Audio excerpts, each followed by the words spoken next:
Brodes Media. I have never seen tickets so low in my life until I went to TickPick. Oh, baby. Everyone talks about tickets to sporting events being expensive, but you can literally attend all these games for a ridiculous low amount on TickPick. You go, what? $28? What? $32? In what universe? $26? It's insane. And then I'll take it a step further. But Brodes, that's in the nosebleeds. Well, you can sit the 100 level for something along the lines of $39, under $40. You have no excuse. Go ahead to TickPick and support your favorite team. And what if I told you you can utilize the promo code BRODES10 at checkout for $10 off your purchase as long as you meet the $99 threshold? It is a no-brainer, ladies and gentlemen, a no-brainer. So make sure you head to TickPick now and get yourself to a game. This is a hockey team, ladies and gentlemen. This is a fucking hockey team. The first period against Nashville was gross. But when they needed it, tell me who showed up. Oh, wait. Tell me who delivered. What's that? Matvei Michkov winning a sickening board battle and then feeding Trevor Zegras, who scores from 1,000 feet out. Wicked wrister. Oh, okay. What's that? When Tippett tries to flick one out of the zone and turns it over, and the Preds sneak back into this game, and it's only 2-1? Zegras with a sickening power play one-team bomb. Oh!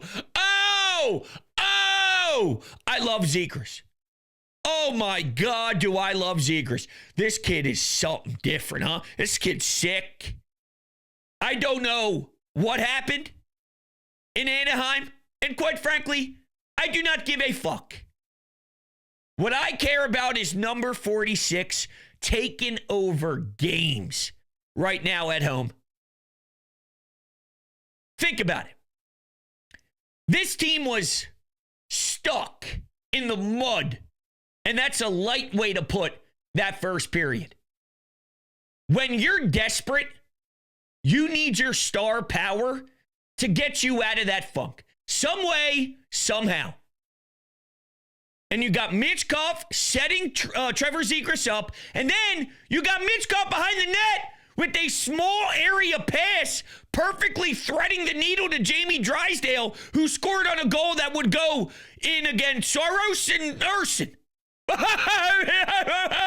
Those are the two goalies that would allow that one, especially Urson. Big emphasis on Urson. I believe that goal is actually called the Urson. He doesn't deserve that type play tonight. He is injured again, though, which is kind of part of the Urson storyline. Who cares? Who cares? Vladar!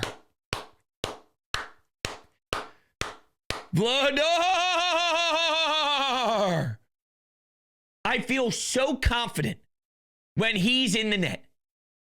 I think everything's going to get stopped. He's going to be in position. He's going to be sound. I'm not going to cry because of juicy rebounds left in the middle of the slot. And even if there is, he'll kick out his pad and make the save anyway. He's unbelievable. This team right now, I don't know, I'm kind of in awe, but I love it. It's weird to think on a Thursday night, Nashville's coming to town, and you have me sucked in. And I won't lie, the first 20 minutes I wondered, all right, well, how gross can this get? Yikes. I need more energy out there. I need somebody to create a spark. But again, guess who did? The faces of your franchise. That's the best I've seen Matvei Michkov. And I don't want to hear that, well, Brodes, he did have some other great sequences in some of these previous games. He just didn't finish. Brodes, I went back and I watched what happened in that game against the Penguins, and he was flying through the neutral zone when Zegras threw that sauce right to his tape as he went backhand cutting the crease. He was flying. So he made excellent plays, and don't just look at the result. And to that, I'd say, shut your mouth. The way I watched him today execute, help put the team on his back, make crisp, clean passes, win board battles, effort, compete, it was all there tonight. This was Matvei Michkov fully looking like himself again. And it seems like him and Zegras are starting to feel each other out here, and they're starting to get a bit of a connection, and sometimes that takes time, especially when you realize that Michkov doesn't speak English. So it only takes even more time than just a traditional window of playing together. Like, if two people spoke English, they would need maybe 25, 30 games to understand how to work with one another. Now, when you're on the bench and you're trying to communicate and you're going over what happened in the corner, what happened in the D zone, how we should kind of leave the zone, you're cheating a little bit. Let's keep this thing, tight in the D zone and we can move out as one. Some of that's hard to do. And speaking of hard to do, you had to play this game with Sean Couturier leaving in the middle of the action for taking a puck to the upper body. So now you're rotating all these different guys throughout different lines. It's like, holy hell. Now you have that level of adversity. Your fourth line is creating a late power play. Abels, he had a breakaway too, by the way. Couple breakaways there. Tippett had one. Matty Michkov had one. He was angled pretty well, though, where he was stuck on his backhand, so he couldn't go through the full repertoire.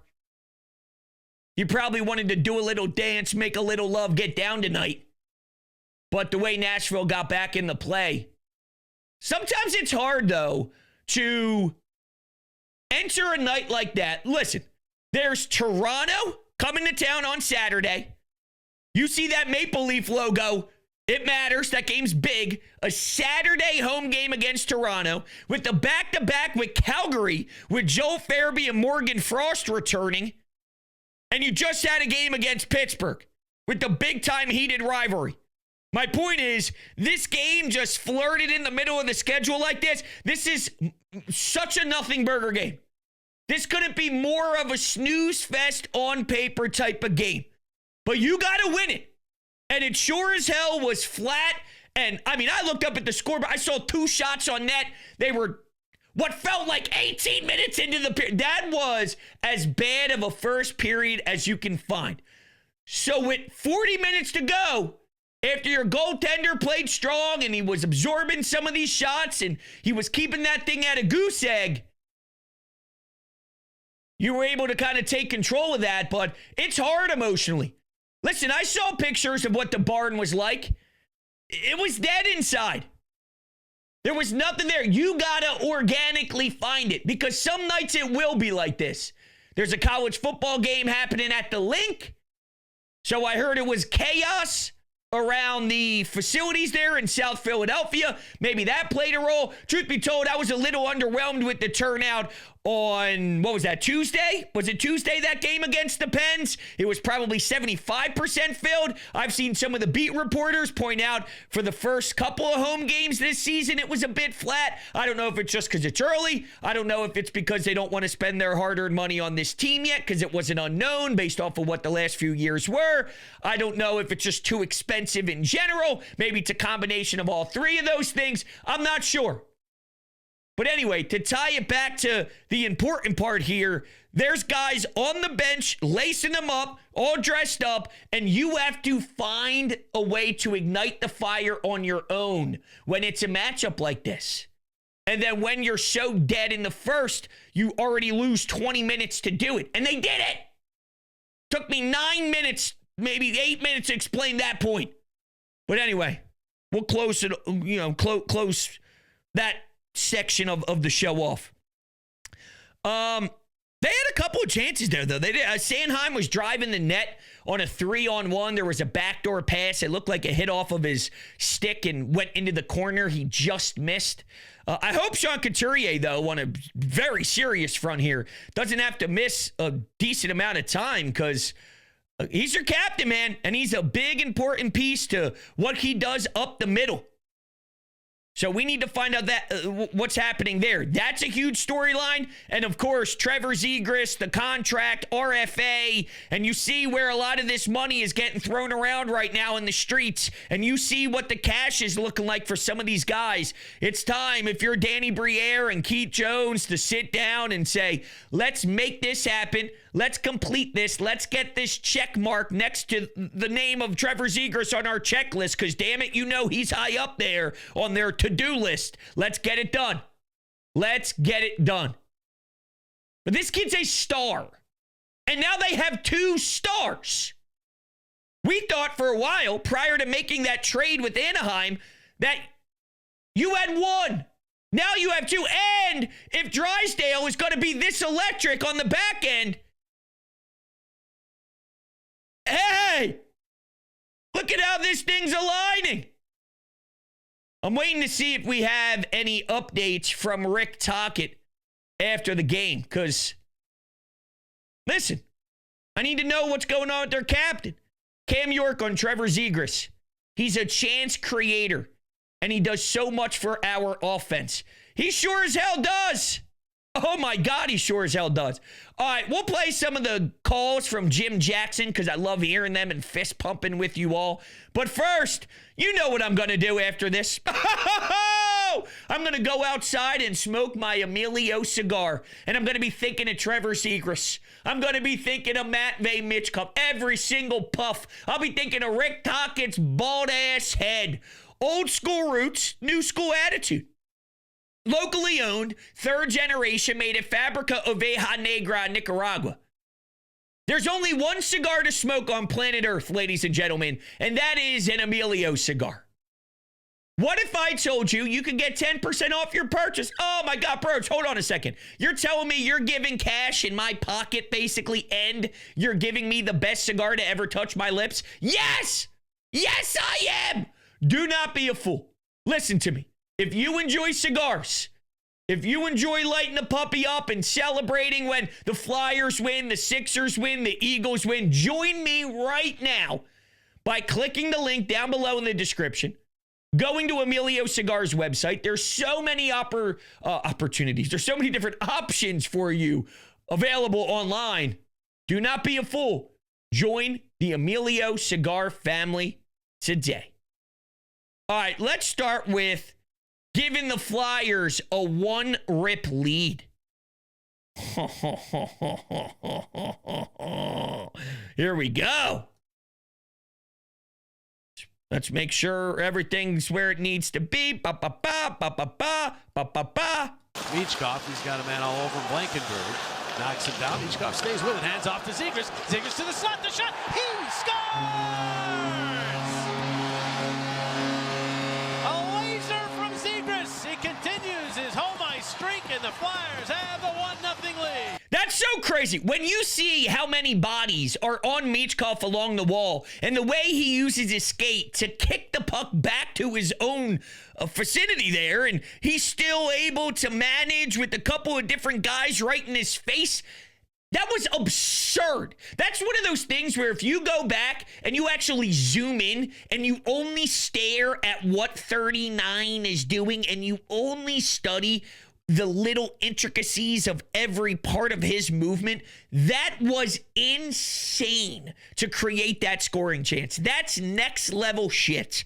That's top of the league, ew, gross, filthy determination, unbelievable skill set, awesome hands, incredible knowledge, however you want to describe it. That's the next level stuff that all of us preach about Matvei Michkov. And, you know, it's probably going to be all about the way Zegras was able to score score from that far out because he was in the slot, but he was basically lined up with the top of the circles. It wasn't hash marks, okay? It's top of the circles. To beat a goalie like that clean, it says a lot about his ability, but I don't want to diminish how important that is and how different that is and how much they haven't had a guy like that outside of, I guess there's a couple. I mean, Forster can beat guys clean. Owen Tippett can beat guys clean. TK can beat guys clean. So I guess there's a couple as I live. But it's not like this, though. It's not like this, though. Tippett's frustrating and annoying. Forster I like a lot. TK has kind of been to start the year. But Zegras it's just different. It's just different. Right now it feels different. I don't know if it's because it's the newness and he's so new compared to the other guys that I'm accustomed to and I'm used to it. I don't know if it's just the excitement of Trevor Zegras himself and just what you heard about him when he was in Anaheim and he just couldn't reach that potential. And now it seems like he's hitting his stride and hitting his groove here. And now the ceiling is so right there and you're watching it. I don't know. I don't know. But man, those two, electric. How about Michkov behind the net, just sending a wicked pass through traffic to find Jamie Drysdale. By the way, Jamie Drysdale was at the goal line, just sitting there with the stick. Couple tap, yep, calling for the puck. I don't know if he did that at all, but yep. He's a D-man. He's sitting by the goal line. I'd never find myself there. I get uncomfortable when I pass the red as a stay-at-home D-man, but what do I know? Zegras turns and fire that one. Deflected back behind the net. Michkov, centered shot, score! Jamie Drysdale! And it's 2-0 Philadelphia. Here's another thing that I'm realizing as I'm watching these clips, as you're listening to the audio here. The excitement of the fellas. The rallying together. The hugging, the smiles, the skating to the bench, the care for one another. There's something to that. The camaraderie, if you will. The brotherhood. There's a special bond that's being built, which totally aligns with what Rick Tocchet was saying after, what was it, a few nights ago? He said something about eating as a pack. You want to eat as a pack instead of eating solo when you eat together. I could be totally butchering what exactly he said, but it was something along those lines. And it's about being a unit, being a locker room that's willing to die for one another out there on the ice. And you could tell that there is a true, I love being out there for these guys type of energy. You saw it with some of the stuff that was happening with Noah Cates at the end of the game there. You saw something with, what was it? The Zegras situation with the Penguins and guys are getting kicked out of the game and they weren't able to be in the shootout. But that type of detail, it matters, man, especially as the season gets going. You're still sort of in that adrenaline rush mode. The year's new. You're trying to create your identity, but things start to wear you down by game 30, 40, 45, 50. Your body is just going through a lot and your mind is going through a lot and you're traveling a lot and it wears you down. But what keeps you together throughout that time is looking to your left, looking to your right, and acknowledging that there is something very important between those relationships. Rick Tocchet said Dan Vladar is our smelling salt. Said his play woke the skaters up a bit. Not their best night. Okay, so Vladar's the smelling salts. I don't disagree with that. How would I grade Tocchet so far? Forget grade based off of winning and losing, because obviously he'd be getting an A+, but just off of my feel, listening to him speak, the way he talks, and what he says compared to what he does, right? Does it match? Does it align? Not always, because he was talking about I need to get Grebenkin in the lineup, and then there were times he couldn't. And, he's just said things along those lines before, similar with Luchenko before he got sent down. But just based off of feel, I like what Tocchet's done so far. I like what Tocchet's done. I've been critical of Rick Tocchet just because I thought it was a fine and safe hire more than anything overwhelming. But I got nothing bad to say about it. I like the way he handles himself. I like the way he speaks. I like his day-to-day conversation with the media. Again, it's a lot different when you see it every single second compared to when he's in Vancouver and maybe one press conference out of 8 million create national storylines about the superstars and who's unhappy and the friction in the locker room. And there were problems in Vancouver. And I'm not telling you that's a Rick Tocchet problem, but the reason why I put a lot of emphasis on that is it got out of control in Vancouver. And it is the complete opposite right now, to Rick Tocchet's credit. So, just want to make sure you guys understand that's a 2 thumbs up statement for one Tock. You want to hear Zegras on the peeper? Okay. Both power play goals came from this group. Cates wins it cleanly to York. Cross ice shot. They score! Trevor Zegras remains red hot. And the Flyers power play takes little time. 3 seconds to make it 3-1. What world are we living in? We got a power play goal in literally 3 seconds. You win a draw, you slide it over, you give him a nice who's your daddy, what's he do, 1T, and that thing was in the back of the net. Did we see that one time last season? Be honest. Was there one time where they ever drew something up like that and actually executed it? The answer is fuck no, they didn't. The answer is absolutely not. Man, it's unreal. I mean, it's almost as great as Camden Apothecary. Nothing in the cannabis world even touches Camden Apothecary, but power play goals, it's up there. Philly fans, game day is stressful enough. Parking, traffic, long lines, we've all been there. But when it comes to your cannabis, Camden Apothecary makes it easy. And they are only 5 minutes over the bridge. This is the dispensary for sports fans just minutes outside of Philly with plenty of free parking. You'll be in and out fast, no hassle, no waiting, and they don't just care about convenience. Camden Apothecary is all about the guest experience. Their staff makes sure you feel taken care of every time you walk in. Plus, they carry only best quality cannabis at the fairest prices. So whether you're stocking up for the tailgate, the watch party, or celebrating a big win, you know you're getting the good stuff without overpaying. They even show love to the community with specials for fans, students, service members, and healthcare pros. Camden Apothecary, top quality cannabis, great prices, and an experience made for Philly fans 21 and up. Tell them Brodes sent you for 10% off. That's right, 10% off. Wow. All right, honestly, I think that's basically what I have here. Hold on, more on Tocchet from the end of the game here. Tocchet on Matvei Michkov said he was thinking about attempting the Michigan. Hold on. Tocchet on Matvei Michkov said he was thinking about attempting the Michigan. He didn't tell me that. Michkov instead made a play that ended up in a goal to Jamie Drysdale. Oh, so Michkov was thinking about pulling a nice little Houdini? Okay. Instead, smart hockey. I'm sure John Tortorella is somewhere absolutely smiling. No update on Sean Couturier. Said they're still evaluating, but it sounded like it was from that show. Well, yeah, there's no doubt about it. You could tell by the way he reacted. So, looks like that's where we stand on the captain front. All right, very proud of this team. Very pumped up. Super excited for the way that they performed. And we'll see what they do over this back-to-back coming up over the weekend. With that, thank you guys all so much, and I'll catch you all on the next one.